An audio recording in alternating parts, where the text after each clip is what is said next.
बहुजन मूल निवासी समाज में जन्मे समंत संत गुरुओं महापुरुषों के चरणों में वंदन करते हुए यहाँ पे हमारे मंच पर उपस्थित कबीर जन संदेश के संस्थापक सतीश कमल जी, संरक्षक आदरणीय इंजीनियर रामपाल जी, यहाँ पे उपस्थित समस्त ग्रामवासी और उपस्थित हमारी वीरांगनाएं मातृशक्ति के रूप में आप सबको धन्यवाद देते हुए आज जो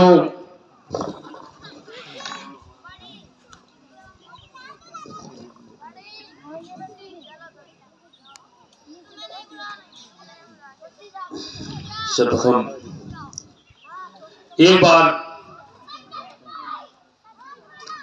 माता सावित्रीबाई फुले जी के नाम का उद्घोष हो जाए, क्योंकि आज ही जो हमारी वीरांगनाएं हैं इनको जो शिक्षा का अधिकार मिला, इनके जीवन में जिस तरह से कहा जाता है कि इंसानों की जिंदगी जीने के लिए यदि कोई किसी चीज की शुरुआत होती है तो आज ही के दिन हुआ था। तो एक बार हम उनका नाम जरूर लेंगे। माता सावित्रीबाई अमर रहे, अमर रहे, अमर रहे। माता सावित्रीबाई अमर रहे, अमर रहे, अमर रहे।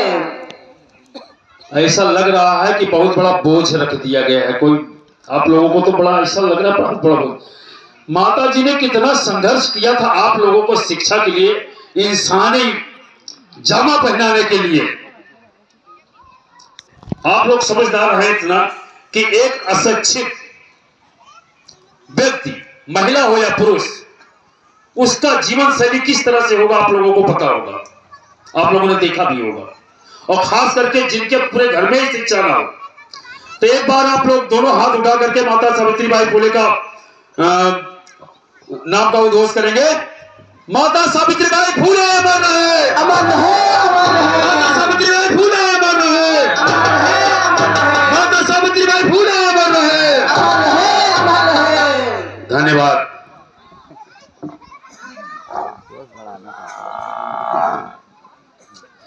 कहानी शुरू होती है साथियों जो जीवन शैली के साथ जुड़ी हुई है, क्योंकि ये जो मनवादी व्यवस्था थी इसके पिछले हम 1 तारीख को जब आए थे तो आप लोगों के बीच में चर्चा रखी गई थी। हमने इस चीज को विस्तार से बताया था कि हमारी जीवन शैली क्या थी, इस भारत में किस तरह से हमें गुलाम बना करके हमें जानवरों जैसी स्थिति हमारी बनाई गई थी। हमारे जो पूर्वज थे उनको जानवरों जैसी जिंदगी जीने के लिए मजबूर किया गया था। इस पर विस्तार से चर्चा हुई थी। लेकिन यह संभव तभी हो पाया जब हमारे समाज में शिक्षा का संचार हुआ। वो ना उन्होंने तो लिख दिया था ढोल गवार सूत्र पश नारी ये सब कारण के अधिकारी। मनुस्मृति कभी आप उठाकर पढ़ेंगे आप देखेंगे तो इसमें सीधे तौर पर लिखा है कि शूद्रों को और महिलाओं को शिक्षा का अधिकार नहीं है। पूरी दुनिया में इंसानी जिंदगी जीने के लिए दुनिया के जितने भी देश हैं, जितने भी कंट्रियां हैं, शिक्षा पर अच्छा व्यय करती हैं, शिक्षा पर अधिक से अधिक खर्च करती हैं ताकि उनके यहाँ वैज्ञानिक विचारधारा है, उनके यहाँ के जो पुरुष और महिला हैं दोनों शिक्षा को ग्रहण करके कंधे से कंधा मिला करके देश को आगे बढ़ाने का काम करें। लेकिन यहां के लुटेरों ने शिक्षा पर रोक लगाया। पूरे मूल निवासी समाज को जानवर जैसी जिंदगी बनाई थी। आप लोगों को इसके बारे में पिछले 1 तारीख को हमने बताया था। लेकिन अब हमारे बहनों की शिक्षा, हमारी वीरांगनाओं की शिक्षा, बात यह आती है कि इनकी शिक्षा कहां से पूरी हुई? क्योंकि जो इस देश का कानून था, जो इस देश का विधान था, जो हिंदू धर्म के तहत इस देश में जो विधान दिया गया था, उसमें सीधा सीधा लिखा गया था कि शूद्रों और महिलाओं को पढ़ने का अधिकार नहीं है। तो आपको शिक्षा का अधिकार मिल कैसे गया? सवाल यहां पे है। क्योंकि यह संभव तब हुआ जब इस देश में अंग्रेज आया। क्योंकि इस देश में थोड़ा मनवाद कमजोर तब हुआ जब इस देश में अंग्रेज आया और जहां जहां पर ईस्ट इंडिया कंपनी का अधिकार रहा, जिसे कंपनी कानून भी कहा जाता था, जिसे कंपनी कानून भी कहा जाता था, वहां पर हमारे मूल निवासी समाज को, हमारी बहनों को, हमारी माताओं को और हमारे पुरुष भाइयों को, जो हमारे पूर्वज थे, उनको शिक्षा का अधिकार मिलना शुरू हुआ। क्योंकि ज्योतिबा राव फूले जी, जो कि राष्ट्रपिता ज्योतिबा राव फूले, कितने लोगों को पता है ज्योतिबा राव फूले का नाम? किसी को पता है? और आगे सामने खड़े सब जितने लोग हैं सब। राष्ट्रपिता महात्मा गांधी कहा जाता है। हाँ, लेकिन ऐसे कोई कार्य नहीं किया है महात्मा गांधी ने कि उनको राष्ट्रपिता का दर्जा दिया जाए। राष्ट्रपिता का दर्जा हमारे बहुजन मूल निवासी समाज के लिए यदि किसी ने कुछ किया है, राष्ट्रपिता का दर्जा यदि किसी का है हमारे मूल निवासी समाज के लिए, तो महात्मा ज्योतिबा फूले जी का है। घटना उस समय की है साथियों, जिस तरह से आज समाज में हमारे भी तमाम अदर जातियों के लोग दोस्त हुआ करते हैं, उठना बैठना होता रहता है। महात्मा ज्योतिबा फूले साहब का भी कुछ ब्राह्मण मित्रों के साथ मित्रता थी। उठने बैठने में ब्राह्मण मित्रों के साथ मित्रता थी। क्योंकि हमने बताया था 2 तरह का इसमें 2 तरह के गुलाम थे, एक अछूत गुलाम और एक सछूत गुलाम। क्योंकि महात्मा फूले माली बिरादरी से थे तो वो सछूत गुलाम थे, अछूत गुलाम नहीं थे, तो इसलिए उनके ब्राह्मणों के साथ में कुछ मित्रता थी। चीजों को समझने की चीज है बस। मित्रता तो थी, उठना बैठना था।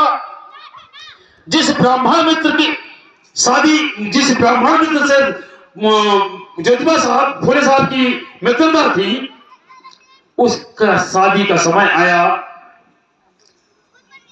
तो उसने आमंत्रित किया।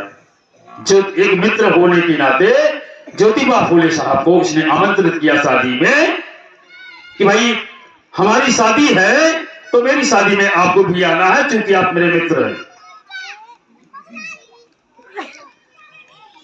ज्योतिबा फूले साहब जिस तरह से हम लोग तैयार होते हैं, उस समय उन्होंने अपना धोती कुर्ता पगड़ी जो भी उनके पास था उन्होंने पहना, तैयारी की, और तैयारी करके जब बारात को जाते हैं, क्योंकि समय हमें बहुत कम मिला है तो इसलिए बहुत विस्तार में बताएंगे, ज्यादा विस्तार में नहीं ले जाएंगे। जब बारात में पहुंचते हैं तो वहां ब्राह्मण, बड़ी संख्या ब्राह्मण ही होगा सभी। जब फूले साहब पहुंचते हैं तो उस गांव के फूले साहब को पहचानने वाले ब्राह्मणों ने कहा कि ये ब्राह्मणों की बारात में ये अछूत कहां से आ गया। इनका विरोध शुरू हो गया। फूले साहब का जब विरोध शुरू हुआ, फूले साहब ने बताया कि भाई जिसकी शादी है, मित्र हैं हमारे, आमंत्रण किए गए हैं तब आए हैं, लेकिन क्योंकि शूद्रों का कपड़ा पहनना अच्छा और किसी अच्छे कार्यक्रम में शामिल होना यह हिंदू धर्म की व्यवस्था के अनुसार उचित नहीं था।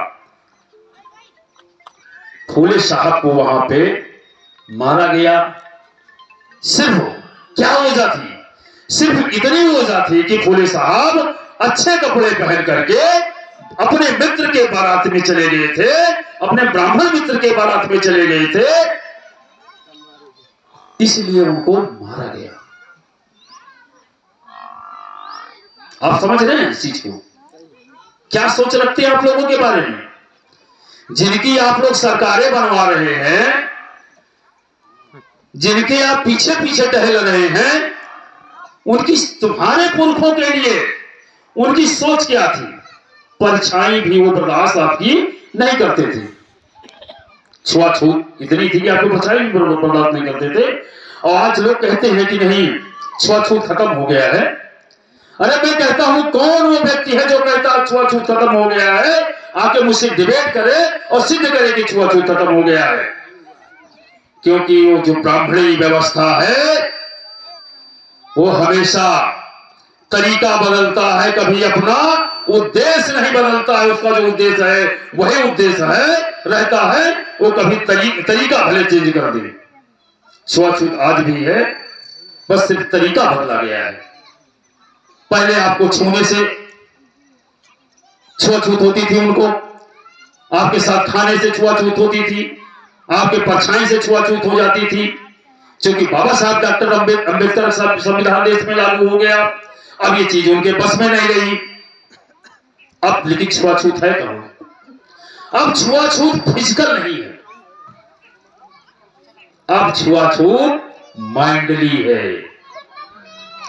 उनको आपके बच्चे की नौकरी से छुआछूत है, उनको आपके प्रधान बनने से छुआछूत है, उनको आपके विधायक बनने से छुआछूत है, उनको आपके अच्छे कपड़े पहनने से भी छुआछूत है।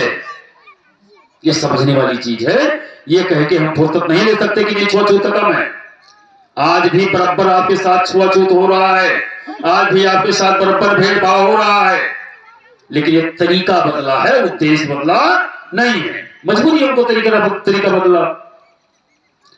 तो ज्योतिबा साहब के साथ जब ये घटना घटी, तब ज्योतिबा साहब को जी को यह पता चला कि अरे हम शूद्र हैं। मतलब हम तो यह समझते थे कि इस देश का कोई चमार पासी धोबी धानु ये शूद्र है, लेकिन आज मुझे पता चला कि नहीं, हम भी शूद्र हैं। जिस तरह से कुछ यादवों को अभी जल्दी में पता चला है, उनको इटावा में वो तो अपने आप को बहुत लंबा बने घूम रहे थे, तमाम बहुत छतेरा फुलाए घूम रहे थे, सेकंड नंबर के ठाकुर बने घूम रहे थे। अभी उनको अखिलेश को औकात बता दिया उन लोगों ने, धुलवा कर दिया कि तुम शूद्र हो, तुम्हारी औकात यही है। और अभी इटावा की घटना देख तो तब ज्योतिबा फूले साहब ने एक संकल्प लिया कि जब तक उन्होंने सोचा कि आखिर ये समाज जो रास्ते, जब इनको जरा सा भूल के मिस्टेक हो गया कि जब इनको मार रहे थे ज्योतिबा साहब को, जब वो लोग इनको मार रहे थे, तो एक अछूत व्यक्ति, मतलब जो दूर पड़ा रहता है, जिनको कोई छूता नहीं है, वो देख के मुस्कुरा रहा था।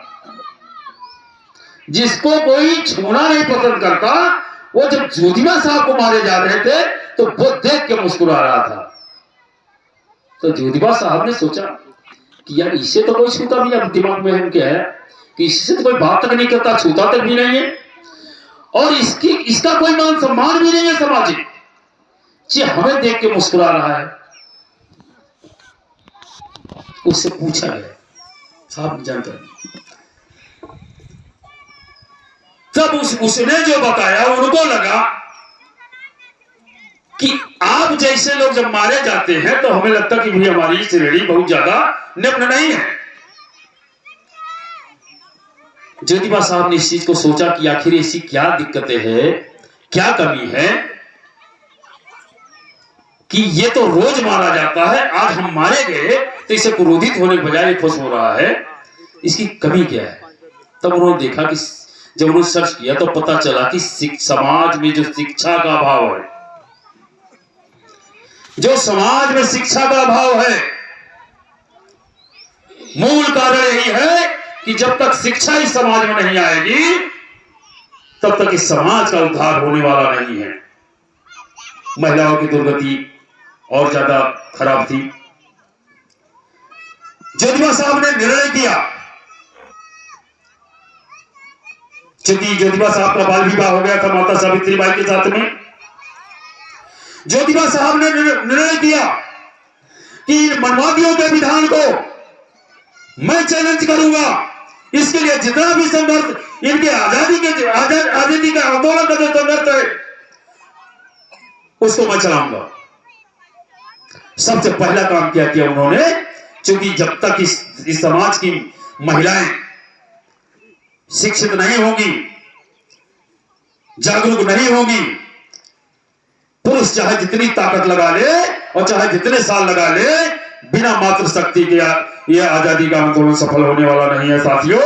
इसलिए ज्योतिबा साहब ने सबसे पहले माता सावित्रीबाई को शिक्षित पढ़ाया, और पढ़ाने के बाद में पढ़ाया ही नहीं, जब पढ़ाया तो उनका सबसे पहला विरोध घर से हुआ, यहां तक कि इनको घर से भी निकाल दिया गया।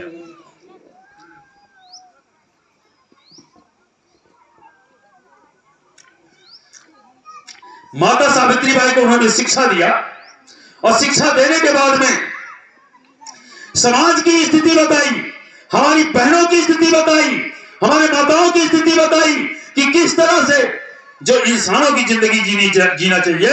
आज हमारे बहुजन मूल्यवाद समाज की महिलाएं, इनको ना अच्छे का ज्ञान है, ना बुरे का ज्ञान है, ना कपड़ा पहनने का ज्ञान है, ना खाने का ज्ञान है, ना चलने का ज्ञान है। ये इसका कारण है शिक्षा। माता सावित्रीबाई फुले ने ज्योतिबा राव फुले जी से प्रेरणा लेकर के फिर उन्होंने विद्यालय खोला। जब विद्यालय खोलने का निर्णय लिया